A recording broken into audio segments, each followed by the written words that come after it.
Pokemon episode 20। ऐश, मिस्टी और Brock एक boat में है जो उन्हें पोर्टा विस्टा से मेडिन्स पीक ले जा रही होती है। ब्रॉक उदास है क्योंकि समर खत्म हो गया, मतलब अब नेक्स्ट साल तक कोई स्विमसूट वाली लड़कियां नहीं दिखेंगी। जब तीनों फेस्टिवल के लिए उतरते हैं, ब्रॉक एक खूबसूरत लड़की को क्लिफ पर देखता है और देखते ही उसे प्यार हो जाता है। लेकिन जैसे ही वो उसके पास पहुंचता है, लड़की गायब हो जाती है। पिकाचू को लगता है कि वो लड़की असल में एक गैसली थी। टीम रॉकेट भी उनके पीछे पीछे पहुंच जाती है, पैसे के लिए कॉइन्स ढूंढ रही होती है। जेम्स को भी वही लड़की दिखाई देती है, लेकिन वो भी पल भर में गायब हो जाती है।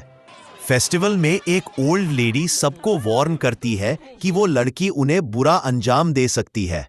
सावधान रहना, मुझ जैसी खूबसूरत बुढ़िया से नहीं, पर एक खूबसूरत लड़की से, वरना बहुत बुरा होगा। मिस्टी उस पर गुस्सा हो जाती है और तीनों वहां से निकल जाते हैं। बाद में सब लोग एक पवित्र जगह पर जाते हैं जहां मेडन की पेंटिंग रखी होती है।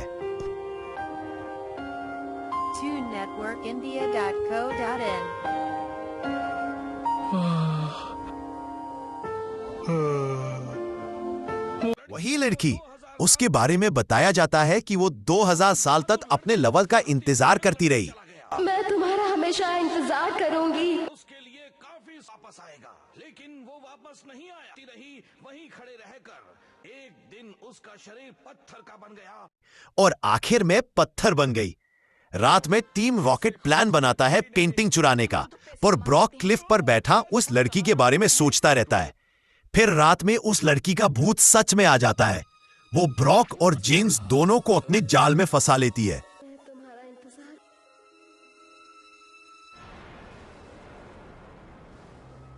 नेक्स्ट मॉर्निंग ऐश और मिस्टी उठते ही ब्रॉक को ढूंढने निकल जाते हैं। उसी वक्त जेसी और म्याउथ भी जेम्स को ढूंढ रहे होते हैं। जब ऐश और जेसी का आमना सामना होता है, दोनों समझ जाते हैं कि दोनों अपने दोस्त को खोज रहे हैं। जेसी अकेली ही अपना फेमस टीम रॉकेट मोटो बोलने लगती है, लेकिन तभी अंदर से आवाज आती है जेम्स की। जेम्स और ब्रॉक दोनों टेंपल के अंदर से बाहर उछल कर गिरते हैं, जैसे किसी ने उन्हें जादू से धक्का दिया हो। ऐश और मिस्टी उन्हें होश में लाने की कोशिश करते हैं, तभी वो पुरानी ओल्ड लेडी फिर से आ जाती है।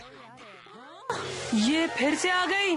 जाहिर है इन दोनों ने मेडन के भूत को देख लिया। वो उन्हें याद दिलाती है कि ये जगह मेडन के भूत से श्रापित है। ऐश तुरंत पिकाचू से कहता है उन दोनों को झटका दो, और पिकाचू एक सॉलिड थंडर शॉक मारकर ब्रॉक और जेम्स दोनों को नॉर्मल कर देता है। फिर सब लोग टेंपल के अंदर जाते हैं।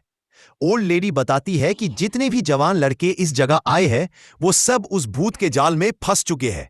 जैसे ब्रॉक और जेम्स अपने आप को बचाने के लिए सब एंटी गोस्ट स्टिकर्स लगाते हैं श्राइन और अपने कपड़ों पर, लेकिन रात आते ही स्टिकर्स काम नहीं करते।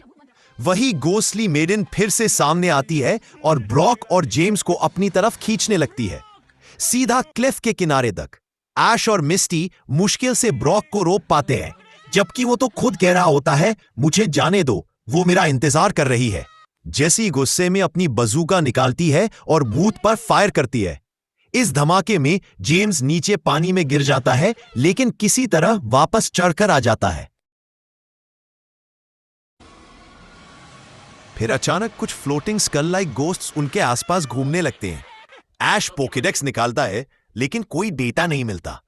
जब वो एक्सीडेंटली पोकेडेक्स गोस्ट मेडन पर पॉइंट करता है, तब पोकेडेक्स बोलता है ये गैस्टली है, एक गोस्ट टाइप पोकेमॉन।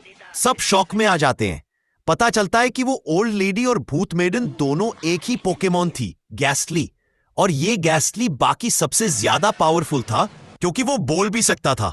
डरावना गैस्टली। ऐश उसे बैटल के लिए चैलेंज करता है। पिकाचू से स्टार्ट करता है, लेकिन गैस्टली अपनी साइकिक पावर से एक लिविंग माउस ट्रैप बना देता है, जिससे पिकाचू डर के पीछे भाग जाता है।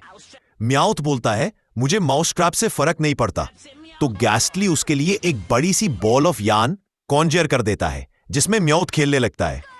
जेसी अपना एकेंस भेजती है, लेकिन गैस्टली उसके सामने एक बड़ा सा मोंगूस न्योला बना देता है। और सब जानते हैं न्योला और सांप का क्या रिश्ता होता है। जेम्स कहता है कॉफिंग पॉइजन गैस यूज करो। लेकिन गैसली ने अपने मोंगोस को गैस मास्क पहना रखा होता है और वो कॉफिंग को ही दबा देता है। ऐश फिर चारमैंडर भेजता है, फायर। लेकिन गैसली एक फायर एक्सटिंग्विशर कॉन्जर कर लेता है और चारमैंडर की आग तुरंत बुझा देता है। ऐश फिर स्क्वर्टल और बल्बासौर दोनों को एक साथ भेजता है। तब गैसली मजाक में उनके सामने एक ब्लास्टोइस और एक वीनसौर बना देता है और उन दोनों को मिला के एक हाइब्रिड क्रीचर बनाता है, वीनस्टोइस। ऐश समझ जाता है कि गैसली को हराना मुमकिन नहीं।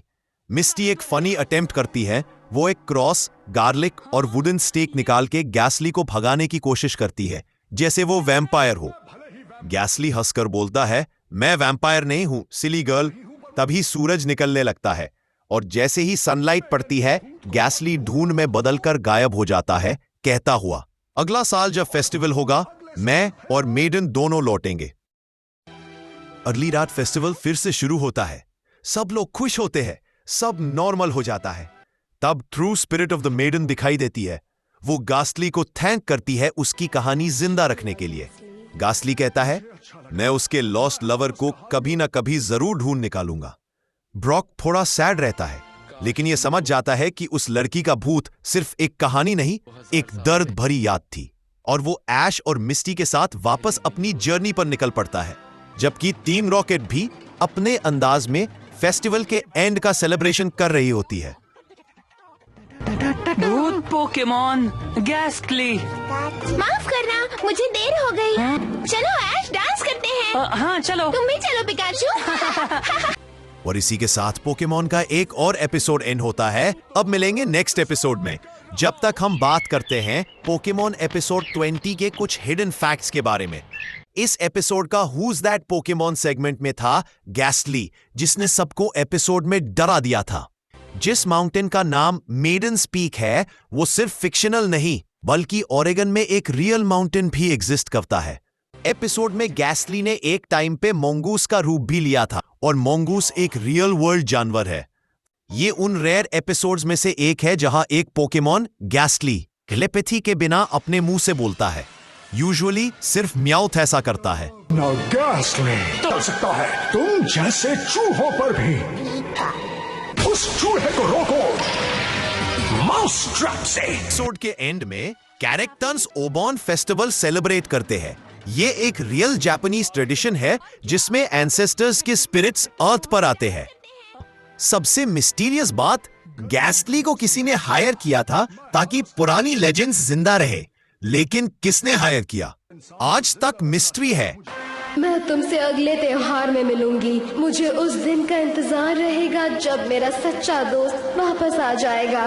मैं तो भूत पोकेमॉन हूँ, शायद मेरी मुलाकात तुम्हारे दोस्त से हो, और अगर हुई तो मैं उससे कह दूंगा कि उसकी हमसफर अब भी उसका इंतजार कर रही है। शुक्रिया। जब ऐश कहता है हम हार गए, ये बहुत ताकतवर है, उस वक्त उसकी कैप का रेड एडजस्टर व्हाइट दिखाई देता है। गैस्टली ने एपिसोड में कहा था कि उसे सनलाइट पसंद नहीं, लेकिन जब वो मेडन के भेस में और बूढ़ी औरत के रूप में था दिन के टाइम, तो सनलाइट उसे इफेक्ट नहीं कर रही थी। लगता है उसका भेस ही उसकी प्रोटेक्शन था। तो दोस्तों, ये थे पोकेमॉन एपिसोड 20 के अमेजिंग फैक्ट्स। तुम्हें सबसे शॉकिंग कौन सा लगा, गैस्टली का रूप बदलना या कुछ और? कमेंट में जरूर बताओ।